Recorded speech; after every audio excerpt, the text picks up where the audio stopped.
The gentleman from Ohio, Mr. Turner, is recognized for 5 minutes. Thank you, Mr. Chairman. Gentlemen, thank you for being here, and thank you for addressing these really important issues that we have. You know, I think, both of you get a sense of the anger, really, of the American people, but also of the sadness of the issues that we're dealing with. You know, when we look at, and the New York Times yesterday reported that the Financial Crisis Inquiry Commission issued its report, and there's a quote in there that I think is important in the context of what we're dealing today, and it says, "The greatest tragedy would be to accept the refrain that no one could have seen this coming and that nothing could have been done. If we accept this notion, it will happen again." What's sad is that if we approach this and we look at what Treasury was doing as this crisis was unfolding, these things were knowable. I mean, I know I and many other members of Congress were sounding the alarm of the mortgage foreclosure crisis, what was happening in our neighborhoods, what was happening in our communities, and understanding that capital had to be being lost as families were losing their economic future and their homes. And when you look at TARP and what is happening and how it's progressing, and I do really, I can't understand how Treasury can claim its successes when it's had so many undefined executions. I voted against TARP, and I voted against TARP because, I'm from Ohio, ground zero from the mortgage foreclosure crisis. And when they came and said they were going to buy toxic assets and that these were going to have value, I knew they did not, because I've walked these neighborhoods. I've talked to the families who have lost their homes. And the short TARP bill was not defined, as you've said, Mr. Borofsky, and I greatly appreciate that you not only look at what you're trying to unwind, but what they started with. This was a very undefined bill, the very undefined process, and I think there are billions that have been lost. I'm very concerned about the HAMP program because, if we look to what the Commission had said that this was avoidable, that means that families were taken advantage of, and that means families were taken advantage of and lost their financial future. And HAMP came forward as supposedly a government answer that's going to help them, that's going to say, we recognize that there was a Federal issue here, and as the banks, all of the people who, due to their greed, had perpetrated this, we were going to step in and help them. But it's not helping them. And Mr. Borofsky, I want to thank you for the detail that you provide us. When you get these final numbers and do the division, we're going to have spent an unbelievable amount for each of the loan modifications that occurred while doing nothing to stop the record foreclosures that are still occurring. So, first off, Mr. Borofsky, I think when we look at the ultimate numbers, we're going to want to figure out, what percentage of these people who did ultimately get loan modifications could have gotten them in the market, so meaning that there was no subsidy that would have been needed. Two, how many of these are going to fail anyway, because those are lost dollars also. And then what are the per unit costs in the end?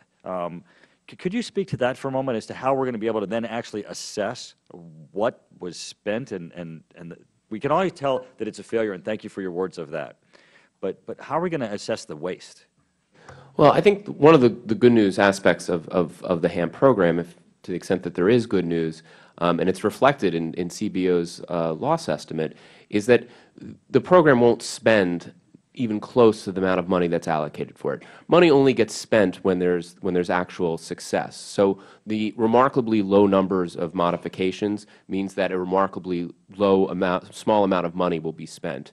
And that's why we've only had, and I hesitate to use the word only, it's only been $1 billion out of the 45 that's actually been spent so far. So to the extent that there is good news, it is that it will not cost the taxpayer anywhere close to the allocated amounts. But of course, that distinction really bears that any type of claim of success for the remarkably modest numbers of modifications that are coming from the program, don't match up with what was originally intended. And the advantage of not having any real goals, real meaningful goals or benchmarks, is you can claim success wherever you want and say, hey, that's a success. And I do not mean in any way to demean or say that this program isn't very important to those people who are enjoying it and have the benefit of these important, sustainable, permanent modifications in any way. But I also think the idea that the reason why there aren't more is because there's millionaires living in mansions, and that's why there are a lot of people out there who are struggling very, very hard who could benefit from these modifications. Mr. Massad, I believe that the mortgage foreclosure crisis, when it's ultimately analyzed, will turn out to be the largest theft in history. And it occurred while Treasury had oversight of both financial markets and the issues affecting these homeowners.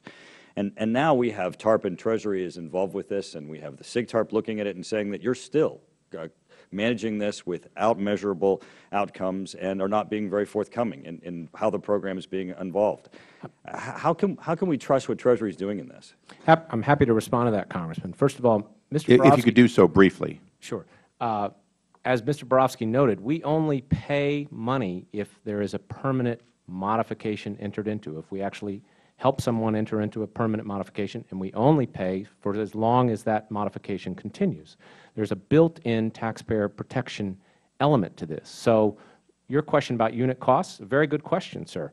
And in fact, it's structured so that it is a unit cost program here. We won't spend all the money if we don't enter into enough modifications, and that money won't be spent for anything else. It will go back to pay down the debt. That's number one. Number two, as we said, the eligibility criteria here, I think, are another way that we protect taxpayers, because we only pay for people that we think are greatly in need. As to your overall question here on the mortgage crisis, obviously there is a lot of study of this. The FCIC released its report today, and I think it noted that there's blame to go around in a lot of places. I think we must remember, TARP was just set up to provide the resources to stabilize the system. It didn't change the regulatory structure. We now have Dodd-Frank, which gives us new tools to regulate the financial industry so as to prevent this type of problem in the future. Thank you, Mr. Madison.